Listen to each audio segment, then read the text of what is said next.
Welcome to the future, my dude. Let's begin with our first print. Create the future.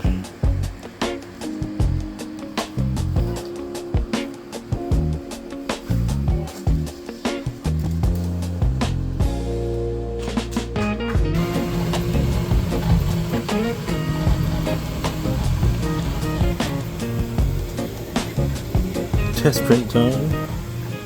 My first print as a member of the 21st century. So this is my first designed from scratch test piece.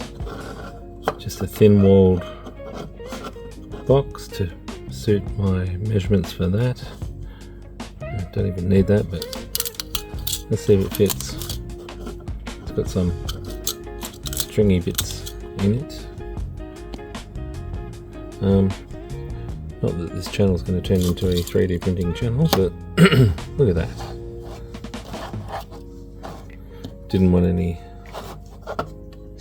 speaker access or any wire holes, just wanted to know if my printer and my brain could do this stuff. And that's the answer. I'm a bit concerned I got to look at the manual to find out what these two things are for. Scraper blade, but it has 2 screws. Have to go to the manual. Alright, so that's that. My first ever designed object that I printed. So does everybody really want to hear my story about the 3D printer?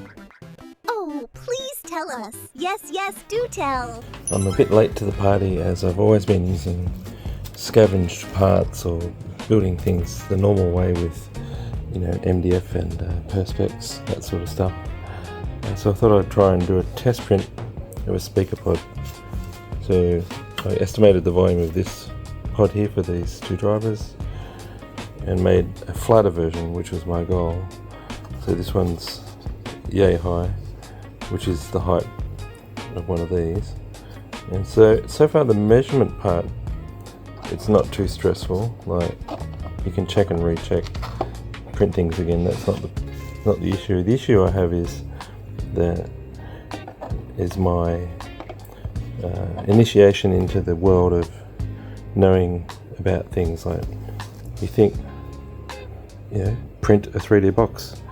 Well, it turns out you can't print boxes, because if you try and print this part, it can't just start running a piece of hot filament over the air gap, because gravity just takes it down and you wouldn't be able to print this in place. So you have to print this separately, and then you have another task, so it's adding to the labour of the human labour, which is the part you thought you were going to get rid of, and now I have to glue this to this. So yeah, I'm happy I learned how to make tubes and cylinders and extrude and subtract and remove, and then I place this little cup in this area for my tweeter, and you know, I sort of missed this part here, but you know, I thought I changed it to fit that, but I didn't. So all these things, so you know, and then you've got to seal things properly, and you've got to get maybe a different way of closing it. But I think for now, because it's a test piece, it's not the final piece. I did it in thin PLA and not thicker, you know, PETG or carbon PETG. So I'll just go ahead and glue this in once I get the wires sorted out.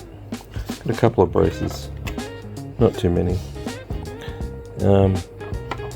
Just as a proof of concept, and then my brain will have to work out all the other little things that most people just take for granted about 3D printing. But yeah, so the fitment's nice.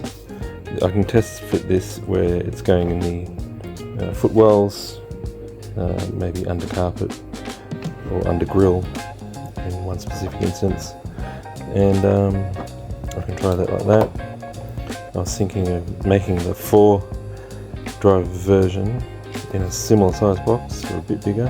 I can still go this way a bit. Say instead of 1 litre, maybe 1.2 litre or 1.4 litre. yeah, we'll see how that goes. Anyway, rant over. This is our old enclosure here that we rocked out with, and they sounded pretty good. They're just a bit too bulky. All right.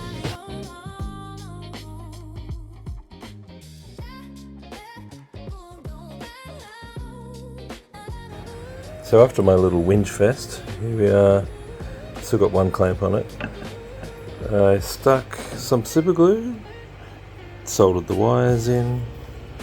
I clamped it with a bunch of clamps, and there was just one tiny little gap here, so I put another dab of glue on it.